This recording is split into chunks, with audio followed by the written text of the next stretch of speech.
You're watching a presentation of the MAC Baseball Championships here on ESPN+. We've got elimination game for you coming up as the number 6 seed Marist College Red Foxes take on the number 1 seed Fairfield University Stags. Both teams need to win 2 games to advance to tomorrow's championship round. Hey everybody, welcome inside Clover Stadium alongside Todd Callan. I'm JJ Duke, and Todd, both of these teams taking very unique routes to get here. Marist did really well to win back-to-back elimination games. They dropped their first game of the championships to Riders. Since then, they are unbeaten. They have really found their stride offensively. For the Stags, the number 1 seed, I don't think they thought they would be in the elimination bracket just yet.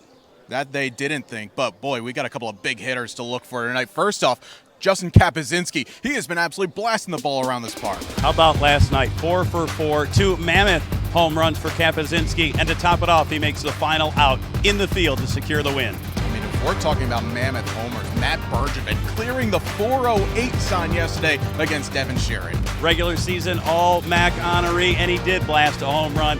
2 hits, scored twice in the big game against the Mount. When we come back, starting lineups and first pitch next on ESPN+. Meanwhile, PJ Craig just 42 pitches through 3 innings. He does have the heart of the order due up. It's loud in the Marist dugout. Another first-year player that's had some success already in his debut in postseason play. It's Luis Rodriguez. Sends a drive into this one deep out to left field. It's gone! No jitters for first-year players. Luis Rodriguez giving Marist the early lead. Well, a little bit of a wall scraper there for Rodriguez. He touches home plate with his 7th home run of this season. Look out. Aiello ended the last inning emphatically. Back-to-back Ks. Can he do the same thing again? He does!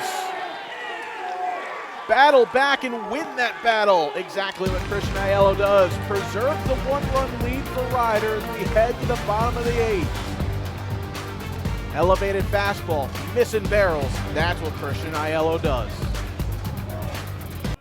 Tying run on second, Luke Nomura fouled the last one off. He sends this ball out into right center field. Backing up is Conrad. It's still going, and it's gone!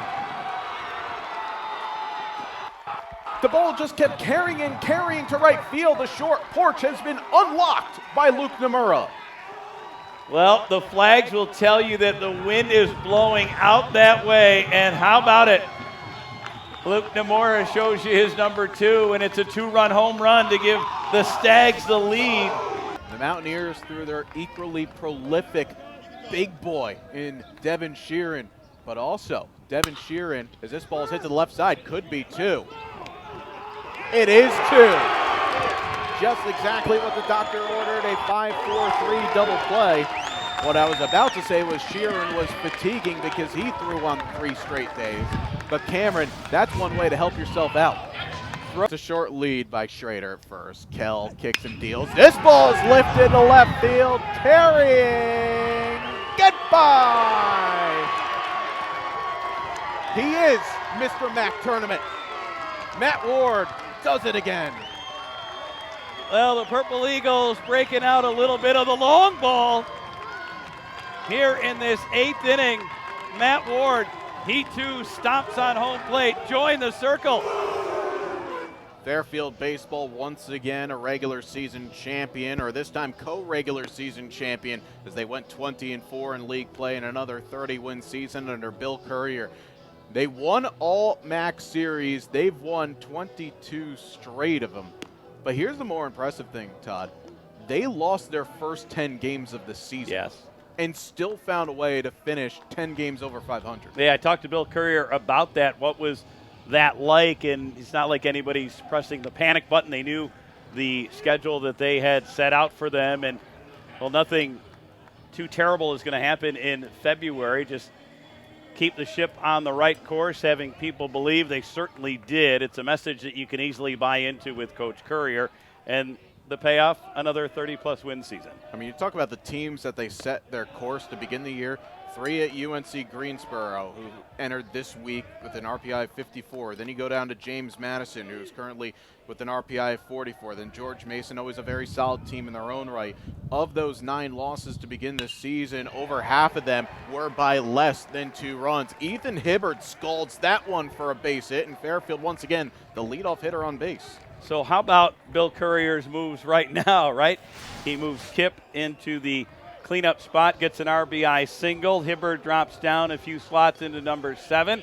We said, does that take a little bit of pressure off? Maybe it does, maybe it doesn't. He looked awfully comfortable ripping that pitch. And Hibbard, who at one time was the MAC leader in homers. He had last homered on April the 20th against Mount St. Mary's to get him to 16. He has yet to leave the yard since, but he is trying to string together good sequences of at-bats. Maybe not over the course of a full game, but you want to put 3 good ones together. That's a great start for him as Nick Storino behind the count here, 0-1. Storino steadily in the 8 spot. He and Strollo had a long way to cover on that fly ball to end the inning from Mackel, but it was his teammate in center and the man on deck, Strollo, who got there in time. Orr, the Marist pitcher, threw 23 pitches in the first inning. And someone that has already pitched in this postseason tournament, so you know that Lance Ratchford is going to be pretty wary of how long he can go. Again, you're never going to think about that next game, right? But it is in the back of the mind of all head coaches that have to play on this day. If you win 1, in this game you might have to play 2. That ball is botched by Pollock. That looked like a double play ball, maybe for certain getting Hibbard at second, but it's 2 on now and a none out. Yeah, play not made for sure. That will go as an error on the second baseman, Pollock. You're going to see him lift the gate a little bit here as he was thinking 2 and a quick turn, but he did not secure the baseball. That is potentially opening the door here for the Stags with a big opportunity. Well, maybe a spot. I know it's early, screaming for a bunt from Strollo. Yeah, you can't blame any hops on that one. As you said, Pollock looking up a little early. Strollo sees the corners pinch in. He will square to bunt, pull it back for ball 1. And Strollo getting the start here today, though someone that is very familiar with postseason action, 7 previous appearances. And he also played in the Austin Regional back in 2021. He was a regular in Bill Courier's lineup. In that tournament where Fairfield picked up 2 victories as a at-large team, a number 3 seed after that impressive season where they won 29 straight to get out of the gate. In the regular season, Strollo leading the Stags in sacrifice hits with 5. Nobody else had more than 2. Not able to connect on that one, though. This is such a tough one for any pitcher, right? Because you thought only a second ago you got yourself a ground ball, definitely getting 1 out. And you don't want to just give one in there to the batter. You have to throw a compete pitch, but you don't want to fall behind anybody. Oh, and a pitch clock violation. I believe they called it on Strollo there. They did. He was not set up in time, and part of the reason right now, you see with the foot out, he was taking a long look down at his skipper. The time dwindled, and now it's 2-2. Bill Courier shaking his head over in the third base coaching box. That one is inside for ball 3.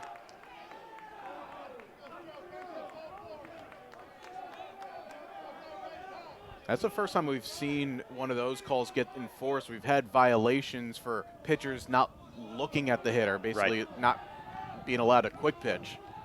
First time it's been called on a hitter. 3-2 offering, caught on and missed. Elevated fastball gets by Strollo for the first out. It's such a big development because the bunt was still going to be on, but with 2 strikes, now you got to take the full cut, and that one popping the dirt out of the glove of Mosier for the strikeout. It's a big play, that timing violation.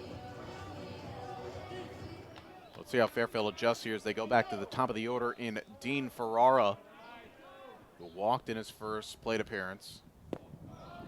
Stares at that one down low. Or we love the story on him, by the way, because this is a player that plied his trade at Division III Castleton State before coming to Marist. He can locate in a number of different ways, and also with a lower slot as well. Can rely on the breaking stuff. It proves that if you play well anywhere, you're going to be found. It has a beauty of a pitch. Started at the hip of Ferrara, but drifts in for a strike. Ferrara definitely had given up on that. You could see it. And then that good crisp turn for strike one. Hibbert is at second. Storino is at first. Storino, of course, reached on an error a moment ago. Ferrara, a man that had to just wait his time. He was the understudy to Charlie Pagliarini. Last year, again, hit around 400. Broke a Fairfield program record for single season and career homers. Playing with one of the all-time great minor league team names, the Modesto Nuts in the Seattle Mariners organization. Pagliarini at 24 homers, 97 runs driven in. I myself am an owner of a Modesto Nuts baseball hat. It's a classic. 2-2. That's awesome. This one lifted to right field. Tough sun for Conrad, but he's got it in his sights, and he's able to make the grab for out number 2. Yeah, I'm a big believer in that. Oh, that ball gets away, but backed up by Orr. Seen this a few times now, Todd. Yes. We've said the infield has been rough enough. Maris, though, are a little jumpy with the glove. Just not seeing the ball all the way in. It soars over the middle that did infielder's kick. Oh, head. Never mind.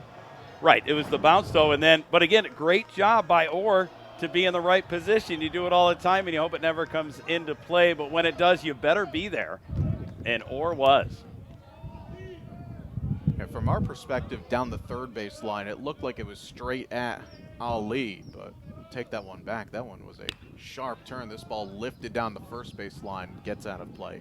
But yeah, I'm a big believer in, hey, you got to support your local minor league and indie ball teams. If they have merch, go buy it.